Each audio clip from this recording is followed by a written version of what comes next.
Even now to this day, when I'm learning a new concept, I break that concept down to one thing and then I just play it on the piano. So here I'm going to go from A flat to A minor, and that's a diminished chord going to a minor chord.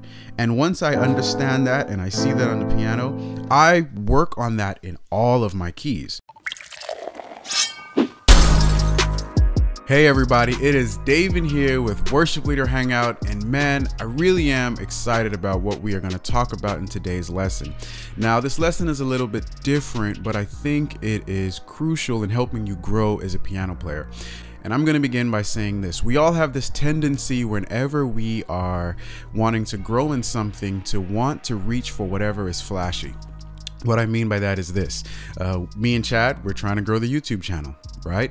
Nobody enters into YouTube just trying to make videos for fun, right? Ultimately, you want to make videos and you want people to subscribe to your channel. Well, to do that, a lot of times, we focus on the hype stuff, right? I show you cool tricks and tips, and I try to give you things that I think a lot of people will want to watch. But whenever you do that, you kind of avoid the fundamentals.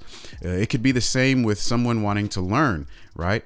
You could be wanting to learn the piano, and instead of wanting to focus on, the basics and some good principles and building a good foundation, oh man, you hear that really cool trick that you heard your friend play and you're like, man, I gotta learn that. And you hear something else from somebody over here and you're like, I want to learn that, but you miss out on the fundamentals. And so this video is about the fundamentals. All right. So recently I had a online workshop, and I host online workshops every third Saturday of the month.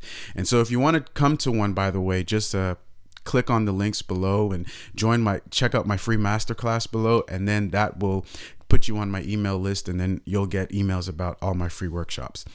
Well, recently I had a workshop, and one of the attendees, she said at the end of the workshop, I always open it up for questions, and one of her questions was, I need you to help me to figure out what to do about all of this information you're presenting to me, because I don't know where to begin. It's too much. And she said, I don't have enough practice time. And the truth is, that is a common problem for a lot of us, right? We live in a busy world, and it seems like we're getting busier and busier, and devoting time, especially when we become adults, to an instrument becomes even more challenging. And so she asked a very fair question. And what I told her was this: it is important for you, whenever you're learning a new concept or a new idea, not to try to grasp the whole idea at once, but really it's important to take one concept from it and then apply it to whatever you're doing. So let's say we're working on diminished chords, right? And you've just recently learned that you can use a diminished chord as a passing chord. And you even learned that you can use a diminished chord as a passing chord to a minor chord, right? So that's already a couple of things that you've had to learn. You've learned diminished chords, you've learned about passing chords, and now you've learned that diminished chords can be used as a passing chord to a minor chord. Even now to this day, when I'm learning a new concept, I break that concept down to one thing, and then I just play it on the piano. So here I'm going to go from A flat to A minor, and that's a diminished chord going to a minor chord. And once I understand that and I see that on the piano, I work on that in all of my keys.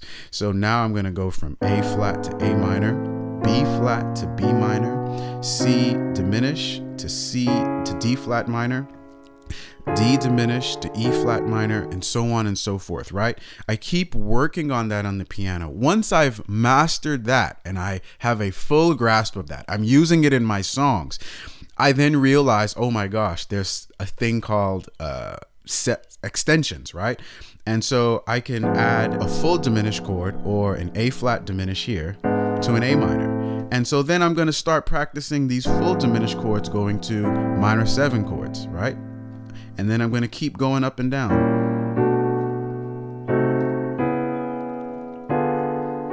And I'm going to keep working on that on the piano. And I master that concept. I try to understand it fully before I'm trying to move on to the next thing.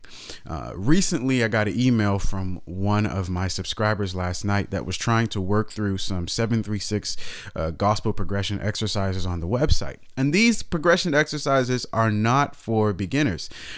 And they thought that, okay, well, I'm trying to learn the piano, so let me start there to the cool stuff, right?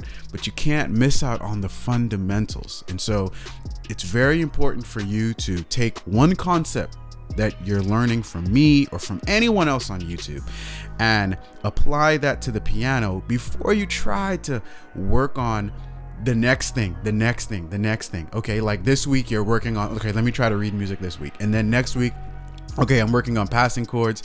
Next week, I'm working on chord substitutions. Next week, I'm working on tritones. You never grasp anything that way, all right? So I just want to encourage you with that. And thanks so much for watching. If you like content like this, go ahead and like and subscribe. Every time you guys like and subscribe, that helps us to get this information out to more people. So if you found this concept helpful and you believe more people should have it, it helps us whenever you like and subscribe. And then if you want a step-by-step course that will help you grow in your piano playing journey and you don't have to filter through what do I do next, check out my link in the description below. But until next time, remember this: great worship leaders are always learning.